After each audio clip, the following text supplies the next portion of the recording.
Doctor سعید احمد کے بیانات سننے کے لیے اس چینل کو سبسکرائب کریں تاکہ ہمارا ہر آنے والا بیانات آپ تک بآسانی پہنچ سکے۔ آج تراویح کے اندر سوا سپارے کی تلاوت ہوئی اور پہلا سپارہ مکمل اور دوسرے سپارے کا پہلا پاؤ، اور اگر ہم آیات کے اعتبار سے بات کریں تو سورۃ البقرہ کی 176 آیات کی آج تلاوت ہوئی ہے الحمدللہ۔ اور آج انشاءاللہ العزیز یہ پہلے اس پارے میں سے جو تلاوت ہوا ہے اس کا کچھ چیدہ مقامات سے کچھ خلاصہ آپ کے سامنے رکھا جائے گا، اور یہ بڑا ضروری ہے۔ ہم چونکہ عجمی لوگ ہیں اور قرآن مجید کی تلاوت سنتے ہیں اور ہم اپنے آپ کو قائل کرتے ہیں کہ یہ اللہ کا کلام ہے، یہ رمضان مبارک کا مہینہ ہے، رمضان کو قرآن مجید کے ساتھ ایک خاص نسبت ہے، تو ہمیں اپنے آپ کو کنونس کرنا ہوتا ہے اور ایک لالچ دینا پڑتا ہے، اور لالچ بڑا اچھا لالچ ہے یہ کہ اللہ کے حضور سر بسجود ہوں گے اور رمضان کی راتیں ہماری قیمتی ہو جائیں گی، تو اللہ رب العزت ہمارا یہ ٹوٹے پھوٹے سجدے اور یہ قرآن مجید کے ساتھ یہ انداز اور یہ پڑھنا پڑھانا سننا سنانا قبول و منظور فرمائے۔ چونکہ ہم سنتے ہیں تو ہم میں سے اکثر و بیشتر اس کے معانی سے نا واقف ہوتے ہیں، اور ہماری مثال ایسے ہی ہے، یار من ترکی و من ترکی ندانم، یہ ایک خط ہے جو کہ مکۃ المکرمہ سے آیا ہے، مدینہ منورہ سے آیا ہے، اور ہمیں اس کی زبان نہیں پتہ۔ ایک دوست کا، ایک یار کا خط آ جائے نا، فرض کر لیجیے قیدی ہو، اس کو خط آ جائے اور اس کو جس دوست نے خط لکھا ہے اس کو اس کا زبان نہیں آتی، تو سوچئے وہ کتنا پھڑپھڑائے گا، کتنا تڑپے گا۔ نہ جانے جس کو مجھ سے اتنی محبت ہے کہ اس نے مجھے خط لکھا ہے، خط بھیجا ہے، تو نہ جانے اس نے کیا لکھا ہے۔ تو ہمیں اگر ہم اپنے آپ کو اس جگہ پہ رکھ کر سوچیں تو ہمیں اس کی اہمیت معلوم ہو جائے گی کہ ہمیں قرآن مجید کو کتنا زیادہ سیکھنا چاہیے اور ہم کتنا وقت دے پاتے ہیں قرآن مجید کی۔ ورنہ ایک فریاد ہے، طاہر القادری، ماہر القادری نے یہ کہا ہے، طاقوں میں سجایا جاتا ہوں، آنکھوں سے لگایا جاتا ہوں، تعویذ بنایا جاتا ہوں، دھو دھو کے پلایا جاتا ہوں۔ فریاد کی فریاد ہی رہ جائے گی۔ تو رمضان مبارک کے مقدس مہینے کی برکت سے اللہ رب العزت سے دعا ہے کہ اللہ رب العزت ہمیں قرآن مجید سننے سنانے کی بھی توفیق دے، ہمت دے، اور اس کو تھوڑا بہت کوئی سیکھنے کی بھی توفیق دے۔ سمندر ہے اور اس کو کما حقہ سننا، سمجھنا، پڑھنا تو ہم جیسے کمزوروں کے بس میں نہیں، لیکن اللہ سبحانہ و تعالیٰ کی توفیق سے جتنا ممکن ہو سکا انشاءاللہ العزیز پورے رمضان مبارک میں روزانہ کی بنیاد پر جتنی بھی تلاوت ہوگی اسی کا خلاصہ عرض کیا جائے گا۔ شروع کرتے ہیں آج الحمدللہ سورۃ الفاتحہ سے قرآن مجید کی تلاوت کا ہم نے آغاز کیا، اور یہ وہ سورہ ہے کہ میرا یہ یقین ہے کہ آج کی اس محفل کے اندر موجود جتنے بھی ہمارے بھائی، بڑے بوڑھے بزرگ ہیں اور مستورات ہماری بہنیں ہیں اور ہمارے بچوں تک کے سینے سورۃ الفاتحہ سے ضرور مزین ہوتے ہیں، کوئی بھی سینہ اس سے خالی نہیں ہوتا۔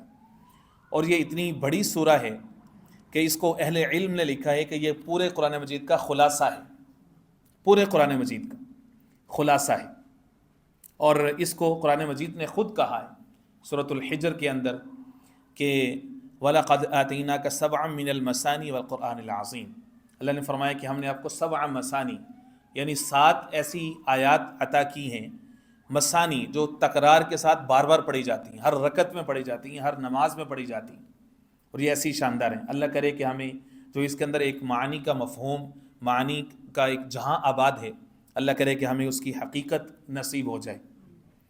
بہت عظیم الشان یہ سورہ ہے، اور اس کے متعدد نام ہیں۔ کسی چیز کے نام بہت زیادہ ہونا تو یہ اس بات پر دلالت ہوتی ہے کہ یہ چیز بڑی عظیم ہے۔ الفاتحہ، فاتحہ فتح سے ہے یعنی کھولنے والی، یہ قرآن مجید کو کھولتی ہے، بلکہ یوں کہ یہ سینوں کو کھول دیتی ہے اگر اس کو انسان اخلاص کے ساتھ اس کو پڑھنا شروع کر دے۔ اس سورہ کا نام سورۃ الشفا ہے، یہ انسان کی روحانی اور جسمانی بیماریوں کو دور کرتی ہے۔ اس سورہ کا نام سورہ واقعہ ہے، واقعہ واقعہ وقا سے ہے، مطلب حفاظت کرنے والی، بچانے والی، ہر طرح کے شرور سے، آفات سے یہ حفاظت کا ذریعہ بنتی ہے۔ اور اسی طرح سے اس کتاب کا نام فاتحۃ الکتاب ہے کہ جہاں سے کتاب کھلتی ہے۔ اس سورہ کا نام ام الکتاب ہے کہ پوری بک کی یہ ماں کا درجہ رکھتی ہے، بنیاد، جڑ اور اساس کا درجہ رکھتی ہے یہ سورۃ الفاتحہ۔ اور یہ جو قرآن مجید کی جو موجودہ ترتیب ہے، آپ قرآن مجید کا کوئی بھی نسخہ اٹھائیں گے تو آپ کو صورتوں کی ایک ترتیب نظر آتی ہے۔ اس ترتیب کو کہتے ہیں ترتیب توقیفی۔ ترتیب توقیفی، قرآن مجید کی دو ترتیبات ہیں، ایک ترتیب نزولی ہے، ریویلیشن آرڈر، یعنی جس طرح سے قرآن مجید اترتا رہا وہ ایک الگ سے ترتیب ہے۔ کبھی جو ہے وہ سورۃ العلق سے جب شروع ہوا تو اس کے بعد کوئی اور سورہ اتری، کوئی اور آیا اتری۔ اب سورۃ العلق ہے 30ویں پارے کے اندر، اور قرآن مجید کہاں سے شروع ہو رہے ہیں؟ سورۃ الفاتحہ سے۔ تو جو موجودہ ترتیب ہے یہ ترتیب، یہ اس کو کہتے ہیں ترتیب توقیفی۔ توقیفی کا مطلب یہ ہے کہ جناب جبرائیل علیہ الصلوۃ والسلام جب آقا کریم علیہ الصلوۃ والسلام کے پاس قرآن مجید لے کر کے آتے تھے تو اس وقت اللہ جل شانہ کی طرف سے یہ وحی آتی تھی کہ اس آیا کو یا اس سورہ کو فلاں جگہ پہ پلیس کر دیجئے۔ تو اس طرح سے ایک ترتیب مرتب ہوئی جس کو کہتے ہیں ترتیب توقیفی۔ تو ترتیب توقیفی میں سورۃ الفاتحہ کا جو نمبر ہے وہ پہلا ہے، یعنی سورہ نمبر 1 کہتے ہیں اس کو۔ لیکن جو ترتیب نزولی ہے اس اعتبار سے ظاہر ہے کہ پہلا نمبر کون سی آیات کا ہے یہ ہم میں سے ہر ایک کو پتہ ہے، اقرأ بسم ربک الذی خلق سورۃ العلق کا ہے۔ تو ترتیب نزولی کے اعتبار سے سورۃ الفاتحہ کا نمبر چوتھا یا پانچواں ہے، یعنی یہ اس سورۃ العلق کے بعد نازل ہوئی ہے۔ تو ترتیب توقیفی میں یہ سب سے پہلے آ گئی۔ 7 آیتیں ہیں اور ان کے اندر معانی کا ایک سمندر آباد ہے اس سورہ کے اندر۔ آغاز اس کا اللہ جل شانہ کی حمد و ثنا سے ہوتا ہے، الحمدللہ رب العالمین الرحمن الرحیم مالک یوم الدین۔ اللہ کی بہت بڑی بڑی صفات کا تذکرہ ہے، رب العالمین ہے، رحمان ہے، رحیم ہے۔ رحمان اور رحیم میں فرق ہے۔ قرآن مجید کے اندر جب ایک ہی لفظ بار بار آتا ہے تو عام طور پر لوگ یہ سمجھتے ہیں کہ یہ تکرار کی کتاب ہے، یعنی لفظ کو دہرایا جا رہا ہے، جبکہ حقیقت میں ایسا نہیں ہوتا۔ قرآن مجید میں جو بھی لفظ جس جگہ پر ہے نا اس کا ایک خاص کانٹیکسٹ ہوتا ہے۔ کوئی بھی لفظ کہیں پر بھی وہ بے معنی یوز لیس نہیں ہے کہ اس کو خام خواہ سے لے کر کے آئے گئے، یہ عقیدہ رکھنا، یہ سوچنا بھی کفر ہے۔ تو الرحمن الرحیم دونوں صفات کا مادہ ایک ہی ہے، وہ ہے رحم، رحمت، کہ اللہ رحمت کرنے والے۔ لیکن الرحمن الرحیم کا فرق ہے۔ الرحمن کہتے ہیں رحمان الدنیا والآخرہ، یعنی وہ ایسا کریم ہے جو دنیا میں بھی رحم کرنے والا ہے، آخرت میں بھی رحم کرنے والا ہے۔